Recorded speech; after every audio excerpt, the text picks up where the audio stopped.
Irmãos, preste atenção aqui, é óbvio, é claro, que depois de 40 dias sem comer, sem beber, Jesus estava fisicamente vulnerável. E o diabo sabia disso. E o diabo aproveitou dessa vulnerabilidade física de Jesus para tentá-lo. O diabo sempre está à procura de oportunidades. Olha aqui para mim, ó. O diabo sempre está à procura de oportunidades. Ele não perde tempo. Ó, quem diz que ele trabalha 24 horas e ainda faz extra. Por quê? Porque ele quer que você caia da fé, você caia, que você desista, que você se desvie, que você se afaste do caminho do Senhor. Melhor do que qualquer cristão, o tentador sabe que a carne não deseja o sofrimento. A carne não deseja. Veja bem, a carne quer jejuar? A carne quer orar? Quer levantar 4 horas da manhã, 5 horas da manhã para orar? Jamais. Por quê? Porque quando nós jejuamos, nós sofremos, sentimos fome, sentimos fraqueza. E foi nesta hora que o diabo tentou tentar Jesus. Jesus, ele usa a palavra para responder: não só de pão viverá o homem, mas de toda a palavra que sai da boca de Deus. Quando a Bíblia, irmãos, fala em concupiscência da carne, não se refere apenas ao desejo sexual, não. Viu?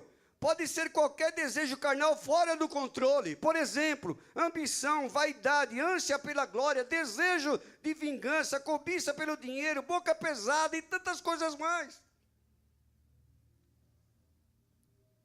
Outra área que o diabo tenta o cristão, a área psicológica ou a concupiscência dos olhos. Satanás, ele procurou usar a palavra de Deus contra Jesus. Preste atenção. Na verdade, ele estava sugerindo um atalho para Jesus alcançar o seu objetivo. Eu estou falando aqui de Jesus. Sem dúvida, se Jesus caísse nessa aqui do diabo, seria um grande show, né? Uma jogada de marketing sensacional. Mas Jesus continuou respondendo com a palavra. Também está escrito: não tentarás o Senhor teu Deus. E esse tipo de tentação sempre visa levar o cristão ao pecado da soberba espiritual. Veja só, a resposta de Jesus deixou bem claro, deixou bem nítido, que para ele alcançar o seu objetivo, ele tinha de seguir o que havia sido traçado por Deus desde antes da fundação do mundo. Jesus sabia disso. E ele sempre respondia o diabo com a... Diga para mim, você precisa conhecer a palavra? Diga para a pessoa que está do seu lado, você precisa conhecer a palavra. A terceira área, irmãos, em que o diabo tenta o cristão, é a área religiosa ou soberba da vida. Muito bem, na terceira tentação, Satanás propõe que Jesus preste-lhe culto. Veja só, se apostatando, veja o quanto ele é petulante em propor a Jesus um acordo. Tudo isso te darei, se prostrados me adorares. A resposta de Jesus foi: vai-te, Satanás, porque está escrito: ao Senhor teu Deus adorarás, e só a Ele servirás. Muito bem, aí eu pergunto, por que Deus permite que sejamos tentados? Outra vez eu pergunto isso, por que Deus permite que sejamos tentados? Porque se Jesus, como Filho de Deus, foi tentado, imagina eu e você. Se todo pecado, preste atenção, é uma pergunta, se todo pecado é precedido pela tentação, por que Deus permite que sejamos tentados? De acordo com a Bíblia, é necessário que sejamos tentados. Esta é uma afirmação que não soa muito bem aos nossos ouvidos, né? Mas é uma verdade bíblica, isso é bíblico. Tentação é um meio de testar o crente. Diga isso comigo, tentação é um meio de testar o crente. Muito bem. Então, o que nós aprendemos com isso? Que Deus, irmãos, Ele permite a tentação para provar a profundidade do nosso compromisso. Deus permite a tentação para provar a profundidade do meu compromisso para com Ele, do teu compromisso para com Ele. Quem lembra de José do Egito, lá na casa de Potifar, né? Quem já leu, ouviu sobre isso, sabe do que eu estou falando. Lá ele foi seduzido pela esposa de Potifar, mas ele fugiu da tentação, porque ele sabia do propósito de Deus sobre a sua vida. José, ele tinha um compromisso com Deus. Ele tinha um compromisso, ele sabia do compromisso que ele tinha com Deus, então ele tinha que fugir da tentação. Irmãos, não fique parado. Jovem, adolescente, não fique parado, fuja da tentação. Corra da tentação, mas corra mesmo, como você estivesse correndo na São Silvestre, para pegar o primeiro prêmio, o primeiro lugar, chegar em primeiro lugar. Corra desta forma da tentação. Deus permite a tentação para provar a realidade da nossa fé. Deus permite a tentação para provar a consistência do nosso caráter. Até que ponto nós temos caráter cristão? Temos um caráter santo.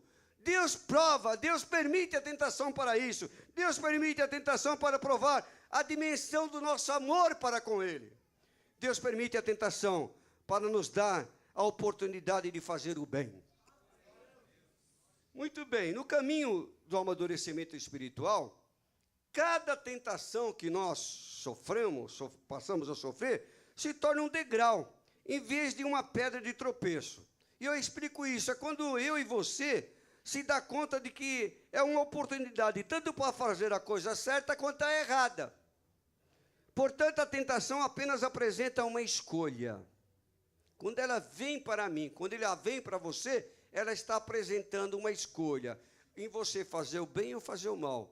Então, depende de você, porque Deus deu a você livre arbítrio.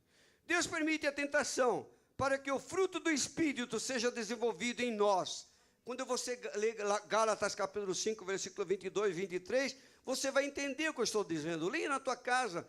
Olha, ainda que você não conheça a Bíblia inteira, mas decore esses dois versículos, de Gálatas 5, 22 e 23. Né? Muito bem. Isso tem a ver com maturidade cristã.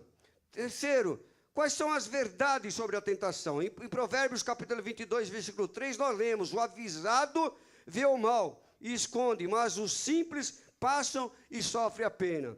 Irmãos, preste atenção no que eu vou te falar agora. A ignorância, muito bem, a ignorância é a principal causa de muitos cristãos viverem debaixo do domínio do pecado. Então, quanto mais ignorante nós somos, mais possibilidade nós temos de viver no domínio do pecado, de pecar. Então, por isso, nós temos que deixar de ser ignorantes. De que forma? Na medida que pessoas assim conhecem a verdade, o processo da libertação espiritual é ativado. E quem é a verdade? Jesus. E de que forma que eu posso deixar de ser ignorante com relação às coisas de Deus? Lendo a Bíblia, lendo a palavra de Deus. Aí eu já não sou mais ignorante, eu já passo a ter conhecimento da palavra de Deus. E cada passo, obrigado, Rodrigo, cada passo, cada dia que eu me aprofundo da palavra de Deus, estudo a palavra de Deus, conheço a palavra de Deus, mais facilidade eu tenho de não cair na tentação. Obrigado. De não cair na tentação. Eu posso ser tentado todos os dias, 24 horas por dia, mas se eu conheço a palavra, como Jesus conhecia a palavra, eu posso me livrar da tentação. Quem está entendendo o que eu estou dizendo? Diga glória a Deus. Os irmãos que foram para o impacto, estão entendendo o que eu estou dizendo? É por isso que o tentador fará de tudo para que não haja o conhecimento da verdade, prevalecendo a ignorância espiritual. Então, quanto mais ignorante nós somos, espiritualmente falando, mais alvo fácil nós somos para o tentador. Cada mais ignorante nós somos, nós vamos ser um alvo muito fácil para o tentador nos atingir. Mas quando nós conhecemos a palavra, aí você fala: isso eu não posso fazer, porque o Espírito Santo, ele vai convencer a você que as coisas que o diabo traz para você é contra a vontade de Deus, e você não vai nem olhar, quanto mais participar. Como vencer as mentiras de Satanás, pastor Jonas? João capítulo 8, versículo 32, Jesus disse: e conhecereis a verdade. Vamos dizer isso? E conhecereis a verdade, vamos lá.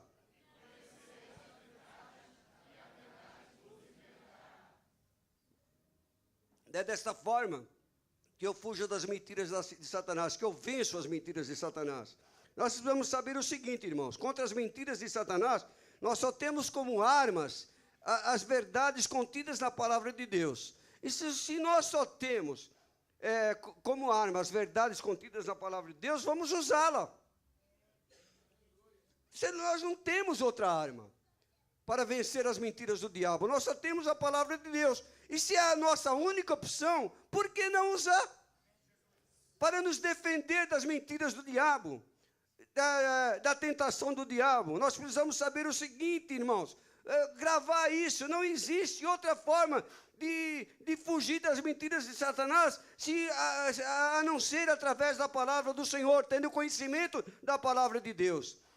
E eu quero falar algumas verdades que nós não podemos esquecer jamais. Primeiro, ser tentado não é pecado. O pecado é ceder à tentação. É quando você é tentado e você dá abertura para aquilo. Não, é só hoje. É uma coisinha só. Nós vamos falar mais um pouquinho sobre isso lá na frente. Segundo, a tentação só é eficaz quando encontra terreno fértil na vida interior do crente. E nunca pela parte exterior, sempre dentro de cada ser. Tiago, capítulo 1, versículo 14, diz, mas cada um, nós lemos esse texto, é tentado quando atraído, engodado pela sua própria concupiscência. Muito bem. Terceiro, eu estou falando sobre as verdades que nós não podemos esquecer. Terceiro, a tentação é a razão principal que alimenta o nosso desejo de pecar. Então, cada vez que nós somos tentados, o desejo de pecar vai aumentando, né? Portanto, todo pecado é precedido pela tentação. Então, eu não caio num abismo com relação ao pecado, eu não caio num adultério se eu não se eu não for tentado primeiro. Então vem a tentação, vem isso à minha mente, eu visualizo isso, o diabo manda, né, para destruir o servo de Deus, e passa um dia, passa 2 dias, passa 3 dias, e aquilo vai crescendo, a tentação vai aumentando, e se a pessoa não estiver guardado por Deus, usando a arma da palavra do Senhor, ele cai no pecado, porque não é de um dia para o outro, isso vai crescendo dentro da pessoa, porque o diabo vai tentando todos os dias até a pessoa cair. E nós temos que sempre estar revestido com a couraça da justiça, com o capacete da salvação. Nós precisamos ter essas armas na nossa vida para que nós não caiamos na tentação. 4, a tentação provém da concupiscência, da cobiça, do diabo e das más companhias. Amém, adolescentes? As más companhias é um perigo para você ceder à tentação. 5, a tentação é mais perigosa quando a pessoa acha que não cairá na tentação. Não, imagina, eu sou santarrão, né? eu sou santo demais, eu nunca vou cair na tentação. A gente tem visto que não é desta forma. Infelizmente, muita gente, né, de renome aí, tem caído na tentação facilmente. Por quê? Porque achava que era autossuficiente, né? E acabou caindo na tentação. 6, ninguém precisa sair atrás da tentação, ela vem naturalmente. Você não precisa procurar na internet, você não precisa procurar na revista, você não precisa anunciar, não. Você procurar a tentação, ela vem naturalmente todos os dias para tentar você e fazer você cair da fé. 7, o inimigo tenta primeiro com coisas aparentemente insignificantes, coisinhas. Não, isso não tem importância. Imagina, você acha que Deus vai se preocupar com isso? É o mal da igreja de hoje. Domingo que vem vou estar falando alguma coisa sobre isso. A jornada de um viciado. Qual é o nome das drogas mais perigosas aí, Paulo? Fala aí. Crack. A jornada do viciado, ele começa pelo crack, tá certo? Não, nem a maconha. Ele começa com um cigarrinho só.